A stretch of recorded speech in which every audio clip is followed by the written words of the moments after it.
Okay. तो अगर आप चाहते हैं कि आपका स्कोर कितना आएगा, आपके कितने मार्क्स कटने वाले हैं, किस पे मिलने वाले हैं, क्या आपके पोस्टिंग के मार्क्स मिलेंगे, क्या आपने सॉल्यूशन जो बनाया उसमें आंसर सही नहीं है उसके मार्क्स मिलेंगे, तो आंसर इज मिलेंगे, पर कितना और कहाँ पे कटेंगे उस चीज़ की बात मैं इस वीडियो में करूंगा। मैं पूरे क्वेश्चंस का यहाँ पे ऑपरेशन करूंगा, पूरा स्टेप मार्किंग आपको दिखाऊंगा।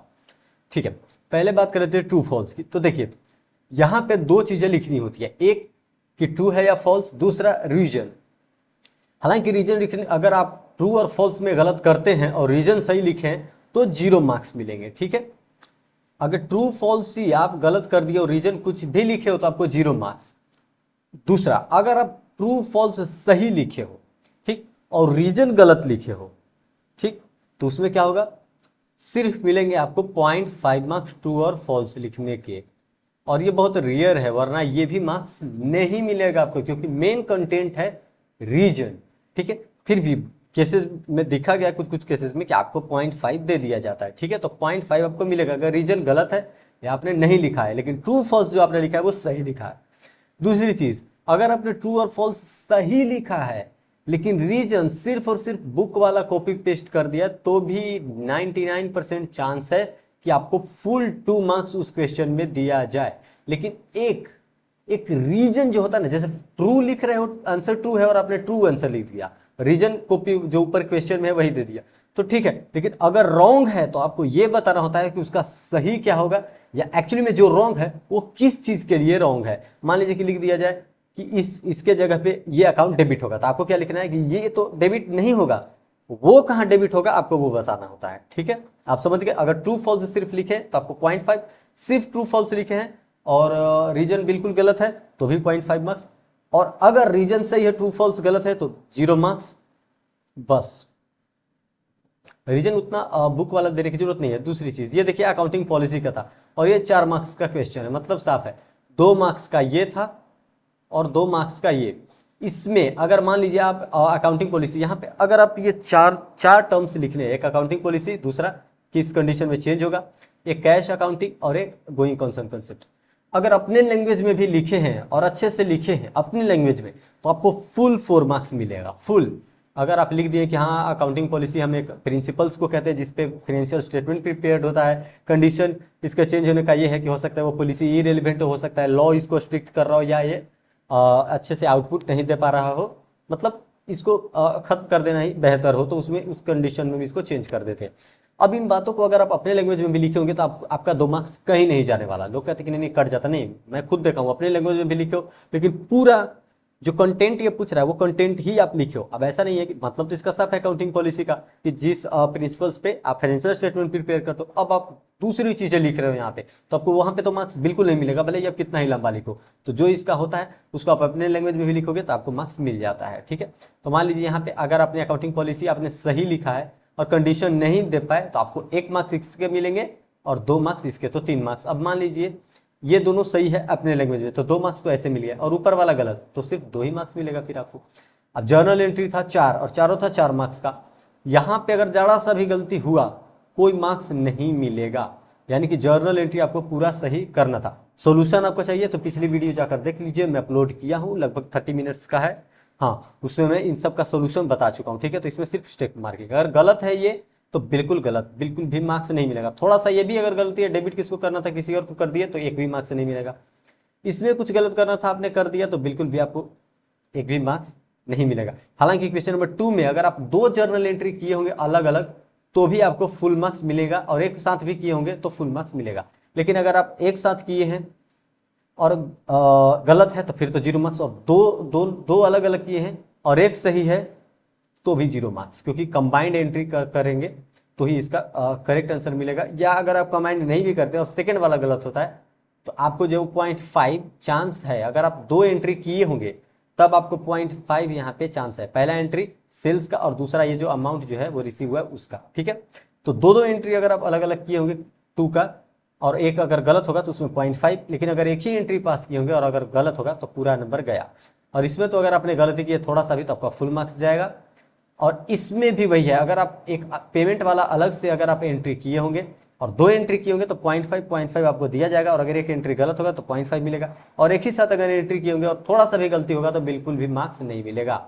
यानी कि यहाँ पे हाई चांसेस था कि अगर जर्नल एंट्री थोड़ा सा भी गलत हुआ तो वहाँ पे वो मार्क्स मिलने वाला नहीं है, खत्म हो जाएगा आपका। अब देखिए सस्पेंस अकाउंट यहाँ पे खोलना था, अब कुछ लोग P&L एडजस्टमेंट की बात कर रहे हैं, मुझे पता नहीं चल रहा। ठीक है भाई, बुक्स क्लोज हो गया है, आप बना सकते हैं। यहाँ पे थोड़ा सा भी एरर हुआ, यानी कि सस्पेंस खुलना था और अगर आपने उस अकाउंट में सस्पेंस नहीं खोला कोई एंट्री में, तो आपका वहाँ पे मार्क्स नहीं मिलने वाला। अब इसमें सस्पेंस खुलता, ठीक है, सेल्स रिटर्न को डेबिट करना, सस्पेंस को क्रेडिट, अब कुछ और को डेबिट कर दिए, या हो सकता है उसको क्रेडिट कर दिए, तो 0 मार्क्स मिलेगा। ठीक है, इस पे ये भी स्टेप मार्किंग के जैसा ही है। कितने आइटम्स है? 12 आइटम्स है, और 10 जो है सबको मान लीजिए 1-1 मार्क्स का है, 1 या 1.25 ऐसे मार्क्स का है हर एक एंट्री। ठीक, हर एक एंट्री। तो मान लीजिए इसमें अगर आप सारा सही किए, ठीक है, 3-4 को छोड़कर सारा सही है, तो क्या आपको मार्क्स मिलेगा? 100% आपको मार्क्स मिलेगा। ये नहीं मैं बोल रहा कि 12 में से 12 मिलेगा। मान लीजिए ये एंट्री मेरी गलत हो गई, ये भी एंट्री मेरी गलत हो गई, गलत हो गई इन सेंस थोड़ा सा भी अगर गलती है इसमें, तो आपको बिल्कुल भी उस स्टेप का आपको मार्क्स नहीं मिलेगा। थोड़ा सा भी गलती होगा तो आपका 1.5 मार्क्स गलत होने वाला है, इतना ध्यान रखिएगा आप। अगर आपने सस्पेंस अकाउंट बिल्कुल नहीं खोला है तो आपका सारा गलत होने वाला है, जिसमें सस्पेंस अकाउंट लग रहा है। और कुछ ऐसा भी इसमें आइटम्स है जिसमें सस्पेंस अकाउंट की जरूरत नहीं है, तो उस पर तो आपका नंबर मिल जाएगा। मतलब साफ है, ये जो 10 आइटम्स है इसमें से अगर 6 आइटम सही है तो आपको जो है वो 5 मार्क्स आराम से मिलेगा। और अगर इसमें से 10 में से अगर आपका 4 अगर सही है, 10 में से 4, तो आपको 5 मार्क्स मिलने के चांसेस हैं। ठीक, तो जितनी गलती होगी उसमें 1.5 मार्क्स आप गलत माइनस कर लेना। आप गलती इन सेंस अब आपको 18,000 डेबिट करना था, मैं गलती से 16,000 कर दिया था, ध्यान नहीं दिया था, या डेबिट इसको करना था चाहिए था, मैंने गलती से उसी को डेबिट दूसरे चीज़ को डेबिट कर दिया, क्या मार्क्स मिलेंगे? बिल्कुल नहीं मार्क्स मिलेंगे भाई। थोड़ा सा भी ये जो 10 पॉइंट्स है इसमें थोड़ा सा भी एरर हुआ है तो उसमें कोई मार्क्स आपको नहीं मिलेगा, क्योंकि ये खुद रेक्टिफिकेशन ऑफ एरर है, और अगर आप सोल्यूशन में एरर करोगे तो उसमें मार्क्स नहीं मिलेगा। मान लीजिए 3-4 गलती और ये 5वां सही, तो इसके लिए आपको 1.5 मार्क्स मिल जाएगा, 1.25 मार्क्स सॉरी मिल जाएगा, 1.25। वैसे ये सही तो इस पर भी 1.25 मिल जाएगा। मतलब साफ है कि हर एक एंट्री का अगर आप गलत कर रहे हैं तो 1.5 मार्क्स मानकर चलिए आपका माइनस होगा, और अगर सही कर रहे हैं तो 1.25 आपका सही माना जाएगा। अब कंटिन्यूस गलती करते हैं, बीच में गलती करते हैं, लास्ट में गलती करते हैं, डजंट मैटर, जो सही है उसका मार्क्स आपको मिल जाएगा। राइटिंग गलत है कोई दिक्कत की बात नहीं है, जो भी एंट्री उसने सही पकड़ा उसका आपका जो है वो मार्क्स मिल जाएगा, क्योंकि सारे को रिलेटेड नहीं है, सब अलग अलग है। अब डिप्रिसिएशन वाला था, अब ये 8 मार्क्स का क्वेश्चन था, अच्छा खासा क्वेश्चन था। इसमें क्या करना था आपको? Working note. अगर आप अलग तरीके से भी, मान लीजिए अब ये गुड्स था मशीनरी वाला 1,50,000 का, बाद में SLM यूज हो रहा था, अगर SLM यूज कर लिए हैं इस पे और 22-23 का अकाउंट्स क्लोज कर दिए हैं, तो इसका भी अगर आप किए होंगे तो इसका आपको 2 मार्क्स आराम से मिल सकता है। सिर्फ ये मशीन वाला, ये जो न्यू इंस्टॉल्ड है, इस पे 2 मार्क्स आराम से मिल सकता है 8 में। अगली चीज यहाँ पे देख रहे हैं कि 80,000 है 2020 में, तो 2020 से लेकर अगर 2022 के अक्टूबर तक आपको लाना है। ये अगर कैलकुलेशन आप वर्किंग नोट में करें या अकाउंट बना करके अगर आप किए होंगे और अगर वो सही होगा तो 2 मार्क्स आपको यहाँ भी मिलेगा। मैं सिर्फ वर्किंग नोट और कैलकुलेशन की बात करूँ, मैं भी अकाउंट्स और फॉर्मेट पे नहीं गया हूँ। अगर आपने फॉर्मेट बनाकर पोस्टिंग सही से कर दिया कि ये 972 ये 80,000 का ही पार्ट था, दोनों को अलग करके लिखे जाए एक साथ, अगर इस चीज़ को फॉर्मेट को अगर आप प्रेजेंट कर दिए होंगे अच्छे से, तो वहाँ पे भी आपको 2 मार्क्स मिल जाएगा। अकाउंट्स फॉर्मेटिंग और जो वर्किंग नोट बनाए हैं ये सब का अलग अलग मिलता है 6 मार्क्स। दूसरी चीज़ और जो था उसमें बताना था कि कितना P&L अकाउंट में जाएगा, तो P&L अकाउंट में वही जाएगा जितना डिप्रिसिएशन टोटल होगा। तो टोटल डिप्रिसिएशन आपको कैसे कैलकुलेट करना था? 972 और 80,000 को अलग अलग कीजिए। 972 में से 80,000 पे 20 अप्रैल से लेकर, मतलब अप्रैल में 2020 से लेकर आपको जाना था 1 अप्रैल 2022 तक, किस मेथड के साथ? डिमिनिजिंग मेथड के साथ। फिर आपको अक्टूबर में कुछ 4 महीने के लिए कितना बचेगा? 6 महीने के लिए साथ बचेगा, अप्रैल मई जून जुलाई अगस्त सितंबर अक्टूबर, 5-6-7 महीना। उसके लिए आपको क्या करना था? आपको SLM यूज कर लेना था सिर्फ 80,000 वाले पे, फिर 972 वाले पे। तो अगर एक प्रॉपर वे में बनाए होंगे तो 8 मार्क्स, नहीं तो एक अगर आप बढ़िया से वर्किंग नोट किए होंगे तो 2 मार्क्स आपको मिलेगा। ठीक है, 2 मार्क्स, इससे ज़्यादा नहीं। टोटल आपको फॉर्मेट बनाकर दिखाना था। अब ये रहा भाई आपका receipt and payment account, income expenditure account. इसमें सिंपल कुछ नहीं करना था। यहाँ पे अगर आप ओपनिंग बैलेंस शीट बनाएं और यहाँ पे क्लोजिंग बैलेंस शीट बनाकर इन चीज़ों को भी पोस्ट कर दिए होंगे अच्छे से, और कुछ आइटम्स जो इसमें से रिलेटेड है क्लोजिंग से, इससे रिलेटेड होता है। अगर आपने इतना कर दिया है तो ये लगभग 12 मार्क्स का क्वेश्चन था ना, कितने मार्क्स का था, 12 मार्क्स का, तो आपका 4 मार्क्स कहीं नहीं जाने वाले। कहोगे हैं सिर्फ 4 मार्क्स, हाँ सिर्फ बैलेंस शीट की मैं बात कर रहा हूँ। और बैलेंस शीट में मैच करेगा नहीं मैच करेगा that doesn't matter. Opening balance sheet आपने बनाया, क्लोजिंग बैलेंस शीट बनाया, आइटम्स पोस्ट कर दिए, 4 नंबर आपके पक्के हो गए। अब सुनिए, इनकम एक्सपेंडिचर बना दिया और उसमें भी इससे आइटम्स जो है वो बहुत सारे पोस्ट कर दिए हैं। एक दो आइटम मान लीजिए इधर से गलत है, ठीक है, एक दो आइटम आपका ये वाला पोस्टिंग में गलत हो गया और इसी से आंसर गलत हो गया, तो कितना मार्क्स कटेगा, यहां पे आपका मार्क्स कटेगा 2। समझ रहे हो, 2 इधर से गलती का और 2 इधर से गलती का, तो कितना मार्क्स कटा, 4। तो अगर इनकम एक्सपेंडिचर में इतनी गलती आप किए होगी, 2-3 आइटम्स डेबिट साइड गलत है, 2-3 आइटम, मैं 2 की बात कर रहा हूं, 2 ही, 3 नहीं, 3 में बहुत दिक्कत हो जाएगी। 2 आइटम डेबिट साइड गलत हो और 2 आइटम क्रेडिट साइड गलत हो, तो दोनों साइड 2-2 मार्क्स आपका कट हो जाएगा और बाकी जो पोस्ट है उसके मार्क्स आपको मिलेंगे, तो 4 मार्क्स आपका खत्म हो जाएगा इनकम एंड एक्सपेंडिचर से। वहीं अगर ओपनिंग बैलेंस शीट में सारी चीजें पोस्ट आप कर दिए, 1-2 गलत हो गया, तो वहां पे भी 2 अगर गलत है तो 2 मार्क्स आपके वहां के कटेंगे। और आंसर सही है गलत है उससे मतलब नहीं है, अगर आपने पोस्टिंग गलत की है तो उसके 2 मार्क्स आपको मानकर चलना होगा कि आपने गलत किया है 2 मार्क्स का। यानी कि अगर आप हर फॉर्मेट बना चुके हैं, इनकम एक्सपेंडिचर बैलेंस शीट दोनों, तो तीनों जो है वो 4-4 मार्क्स के हैं। अब अगर जितनी गलती हुई है, मान लीजिए इसमें 2 आइटम्स की गलती इनकम एक्सपेंडिचर में यहां हो गई, कुछ पोस्ट करने में इनकम एक्सपेंडिचर में, क्रेडिट साइड में 1-2 गलती हुई, तो कितने मार्क्स कटेंगे, 2 मार्क्स कटेंगे इनकम एक्सपेंडिचर से। ठीक, 1-2 गलती की बात कर रहा हूं। अब आप कहोगे कि सारी पोस्टिंग सही है फिर भी 1-2 के गलती के कारण मेरा इनकम एक्सपेंडिचर मैच नहीं हुआ, उसके कारण opening balance sheet closing balance sheet में दिक्कत हो गई। कोई दिक्कत की बात नहीं है, मैं कह रहा हूं अगर 1-2 आइटम्स गलत हुआ है जिसके वजह से आपका नेट प्रॉफिट जो आता है वो गलत है, सॉरी सरप्लस जो आता है वो गलत है, तो 2 मार्क्स से ज्यादा नहीं कटेगा। आगे आएंगे अब ओपनिंग बैलेंस शीट में, अगर उसमें एक आइटम अगर गलत है तो सिर्फ 1 मार्क कटेगा, और अगर सारे पोस्टिंग सही है तो पूरा उसमें 3 मार्क्स दिया जाएगा। वैसे ही क्लोजिंग में है, क्लोजिंग में जो इनकम एक्सपेंडिचर से अमाउंट जाएगा वो गलत जाएगा तो 1 मार्क्स वहां भी कटेगा, बाकी सारे का मार्क्स दे दिया जाएगा। और अगर 1-2 वहां पे गलत है बैलेंस शीट में भी तो 1-2 मार्क्स वहां भी कटेगा।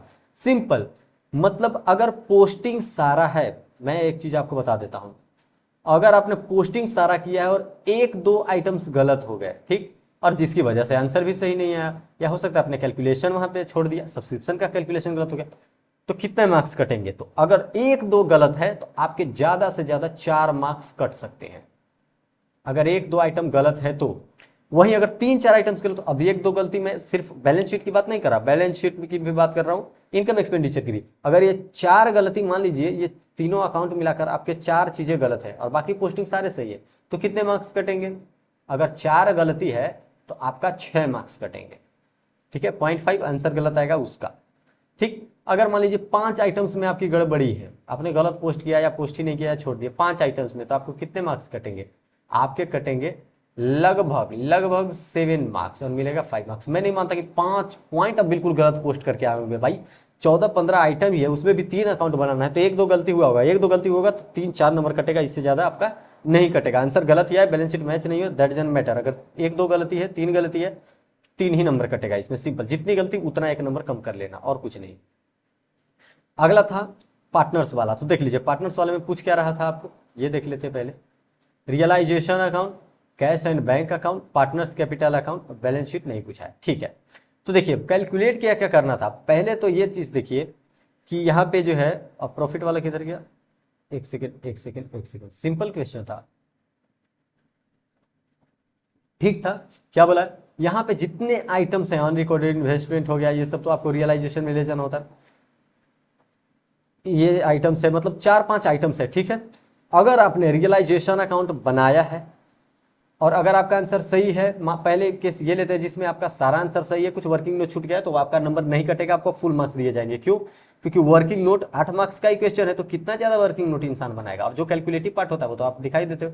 दूसरी चीज, अगर आपका तीनों अकाउंट्स में से तीनों ही गलत है, रियलाइजेशन भी सही नहीं आया, कैश बैंक भी सही नहीं आया, पार्टनर्स कैपिटल भी सही नहीं आया, पोस्टिंग सारे चीजों में से मेजॉरिटी ऑफ चीजें सही पोस्टेड है, जैसे आइटम्स ऊपर गिवन है, ये सब कुछ तो आप पोस्ट कर ही दिए होंगे अच्छे से, और कुछ कुछ एडजस्टमेंट जो नीचे गिवन है वो भी पोस्ट किए होंगे, तो उससे कितना मार्क्स आपका कट सकता है सिर्फ पोस्टिंग का, तो आपका ज़्यादा से ज़्यादा 4 मार्क्स कटेगा। अगर सारी चीज़ें आप सही जगह पे पोस्ट किए हो और सिर्फ एक दो आइटम्स अकाउंट में सही से नहीं गया जिसके कारण तीनों अकाउंट गलत बन गया, एक दो अकाउंट, तो आपके 4 मार्क्स कहीं नहीं जाने वाले। अब आपको सिर्फ एक दो गलती पे 4 मार्क्स, भाई आइटम्स बहुत कम है। ये देखिए यहाँ पे सारे जो आइटम्स गिवन है, अब इसमें एक गलती कर दोगे तो रियलाइजेशन भी इम्पैक्ट हो जाएगा ना, समझ रहे हो। तो एक दो गलती करोगे, दो गलती, मैं दो की बात कर रहा हूँ, दो गलती अगर आपका है तो आपका जो है वो 3 या 4 मार्क्स आपको मैक्सिमम काटे जाएंगे।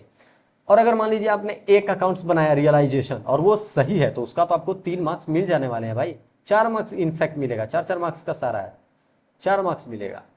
या फिर आप ऐसा कह सकते हैं, अगर वर्किंग नोट में आप अलग बनाए होंगे तो वर्किंग नोट का आपका 2 मार्क्स, अगर 2 वर्किंग नोट होगा तो 2 मार्क्स, एक वर्किंग नोट होगा तो 1 मार्क्स। समझ रहे हो बात को।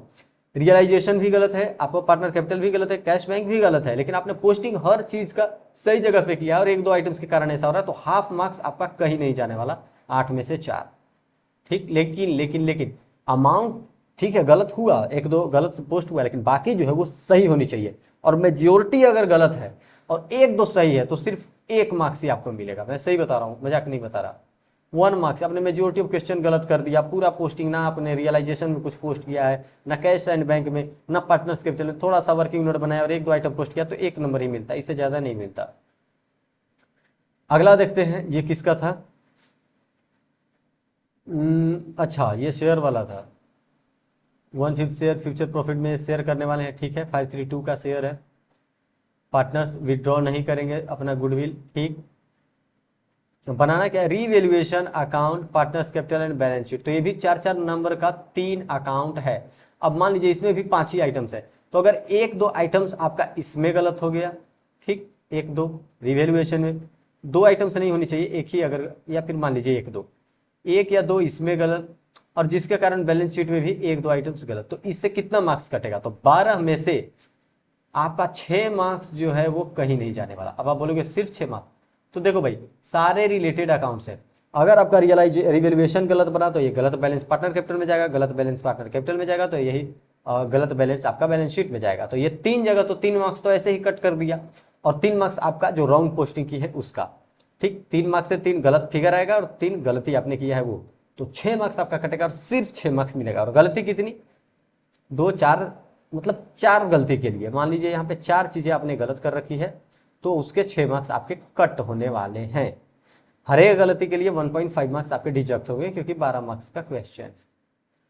अगला देख लेते हैं। ओके, ये क्वेश्चन था, और ये बहुत बढ़िया क्वेश्चन था। ट्रेडिंग P&L बनाना था for the year and the balance sheet, balance sheet भी बनाना था। अब सुनिए, अगर आपने ट्रेडिंग एंड P&L बनाया है, ठीक, और कुछ कुछ आइटम्स पोस्ट कर दिए हैं, कुछ कुछ आइटम्स पोस्ट कर दिए ट्रेडिंग P&L में, ठीक है, और बैलेंस शीट में भी कुछ कुछ पोस्ट कर दिए, तो आपका 3 मार्क्स आपको दे दिए जाएंगे। कुछ कुछ पोस्टिंग के भले ही आपने पूरा सोल्व नहीं किया, लेकिन जितने आइटम्स ऊपर गिवन है सबका सही जगह पे आपने पोस्ट कर रखा है, तो आपको 3 मार्क्स मिल जाएगा 8 में से। वहीं अगर हर चीज आपने करेक्ट किया है और सिर्फ आंसर मैच नहीं हुआ है, तो आपको जो है वो 6 मार्क्स दे दिए जाएंगे। आपने सब कुछ करेक्ट किया है, लेकिन जो है आपका आंसर सही नहीं है एक दो गलती के कारण। वहीं अगर ट्रेडिंग P&L में भी गलती है, बैलेंस शीट में भी गलती है, सिर्फ पोस्टिंग सही है, तो उससे क्या होगा, आपको 3 मार्क्स मिलेगा। लेकिन तीनों अकाउंट में पोस्टिंग सही होनी चाहिए, मतलब जो पोस्ट किए वो गलत किए, लेकिन जो मेजोरिटी ऑफ जो पोस्टिंग है वो सही होनी चाहिए, सही जगह पे। तो सिर्फ पोस्टिंग के मार्क्स मिल जाएंगे, कोई बैलेंस नहीं फाइंड किए होंगे तो भी 8 में से 3, लेकिन तीनों अकाउंट में होनी चाहिए। अब ये देखिए, इसमें अगर थोड़ा सा भी गलती हुआ होगा, तो अगर आप स्टेप वाइज स्टेप बनाए होंगे, ऐसे ऐसे ऐसे, मतलब अलग अलग कर करके, तो आपका क्या होगा, स्टेप मार्किंग की तरह चेक होगा। कुछ लोग एक ही बार बनाते हैं, ठीक है, जैसे इन सारे आइटम्स को एक साथ ले लिए, ये परचेज को एक साथ ले लिए, सब कुछ को कैलकुलेट कर रहे हैं, तो इससे क्या होगा, अगर ये सही है तो आपको यहाँ पे दे दीजिएंगे लगभग कितना, 8 मार्क्स का ही था क्या, 5 मार्क्स का, ये तो 1 मार्क्स, ये दोनों का 1 मार्क्स है, ये दोनों का 1 मार्क्स है, इसका 1 मार्क है और इसका 1 मार्क है, बस 1 2 3 4, और हो सकता है एक जो स्टार्टिंग में गिवन है उसका वैल्यू जो लेना था उसका 5। अब इसमें कोई एक गलत होता है, एक गलत मान लीजिए ये गलत हो जाता है, तो आपका 1 मार्क खत्म, 1 मार्क्स खत्म। अगर ये गलत हो गया और ऊपर वाला सही है, तो 1 मार्क्स आपको लॉट होगा और इसका 1 मार्क कट जाएगा। हालांकि अगर ये गलत हुआ तो आपको यहाँ पे बिल्कुल भी मार्क्स नहीं मिलेगा, ऊपर वाले के लिए आपको 3 मार्क्स दिए जाएंगे इन चारों आइटम्स के लिए। ये गलत हुआ तो बिल्कुल भी मार्क्स नहीं, क्यों? क्योंकि इसमें जो है ये सेपरेट आइटम है। और ये देखिए यहाँ पे है जो कम होने वाला, ये भी 1 मार्क का है। सिंपल, ये 6 आइटम्स है। 6 आइटम्स जो हैं ये सभी 5 आइटम्स, 5 ही आइटम्स है, क्योंकि पहला तो ऐसे ही था, पहला तो दोनों कनेक्टेड है, ये दोनों तो एक ही 1 मार्क्स का है, तो सारे 1-1 मार्क्स के। अब सिर्फ इसको आप दिखा दोगे ना तो ऐसा नहीं आपको 1 मार्क्स मिलेगा, नहीं, ये भी सही होनी चाहिए, ये भी सही होनी चाहिए, तब जाकर आपको 1 मार्क मिलेगा। वैसे ही परचेज वाला में ये भी सही होनी चाहिए तभी ये भी, और ये भी सही होनी चाहिए, तब 1 मार्क्स मिलेगा। मान लीजिए ये दोनों गलत और सिर्फ ये दोनों सही, तो क्या 1 मार्क्स मिलेगा? बिल्कुल 1 मार्क मिलेगा। लेकिन अलग दिखाना है, एक ही फॉर्मेट में कैलकुलेट करके नहीं दिखाना, अलग अलग दोनों को दिखा रहे होंगे आप, ऊपर पहले लिखे होंगे फिर नीचे लिख रहे होंगे, तो आपको मिल जाएगा। ठीक है, मतलब इसमें जितनी गलती करते उतना मार्क आपका कट हो जाता। अब ये देखिए यहाँ पे 4 मार्क्स का, 5 मार्क्स का पोस्ट करना था। मान लीजिए ये सारी चीज़ें हो गई, ये हो गई, यहाँ से लेकर यहाँ तक ये हो गया, ये हो गया, फिर आपका ये हो गया। ठीक, ये सारे सही हैं और 1-2 आइटम्स गलत है। 1-2 आइटम्स ट्रेडिंग सॉरी मैन्युफैक्चरिंग में आपने गलती कर दी, 1-2 आइटम, तो कितना मार्क्स आपको मिलेगा? आपको 5 में से 3 मार्क्स मिलेंगे 1-2 गलती के लिए। ठीक है, और अगर 3-4 गलती की हो तो फिर तो 2 मार्क्स मिलेगा, 3-4 गलती की हो तो 2 मार्क्स, और 5-6 गलती कर दिए, 7-8 आइटम्स ये, और 5-6 अगर गलती की हो तो 1 मार्क मिलेगा, 3-4 सही होगा तो 1 मार्क्स। समझ रहे? अगला देख लो, यहाँ पे कैश बुक, यहाँ पे आपको स्टेप मार्किंग तभी है जब आपका एजम्पशन सही है और उसके एजम्पशन से आप चल रहे। अगर आपने यहाँ पे माइनस ले लिया कि हमारा ओवरड्राफ्ट है और हम एज पर कैश बुक ही इसको हम बीआरएस बनाएंगे, और अगर ओवरड्राफ्ट है तो निगेटिव लिया और फिर बनाया, तो सारे कैलकुलेशन कैश बुक में करना था। और अगर आपने कैश बुक में नहीं किया, अलग किया और आंसर गलत आ रहा है, तो फिर आपका 0 मार्क्स मिलने वाला है। मतलब मेन है, अगर आपने एजम्पशन सही लिया है और इसमें मान लीजिए मेरा 4 सही है, 6 सही है, तो कितने मार्क्स मिलेंगे? तो ये जो है लगभग 12 मार्क्स का क्वेश्चन था ना, कितने मार्क्स का है दिखाई नहीं दे रहा, 5 मार्क्स का क्वेश्चन, हाँ सिर्फ 5 मार्क्स का क्वेश्चन है, सॉरी। तो आपको 0.5 हर एक करेक्ट का मिलेगा। मतलब मान लीजिए किसी में आपको माइनस करना था, ये अमाउंट मान लीजिए आपको माइनस करना था और आपने इसको प्लस कर रखा है ऐसा, ठीक, और आप ये गलत है तो आपका क्या होगा, यहाँ पे मार्क्स कट जाएगा। ये आपने सही कर रखा है तो इसका 0.5 आपको मिल जाएगा। ठीक है, इसका 0.5 आपको मिल जाएगा। वैसे मान लीजिए ये सारे इतने यहाँ से यहाँ तक गलत कर दिए, लेकिन ये मेरा सही है तो यहाँ पे क्या होगा, 0.5 मिल जाएगा। अब सही है कि गलत है ये कैसे पता चलेगा? मैं सॉल्यूशन अपलोड कर चुका हूँ। ठीक है, तो स्टेप मार्किंग था, हर गलत पे 0.5 आपका जाने वाला था।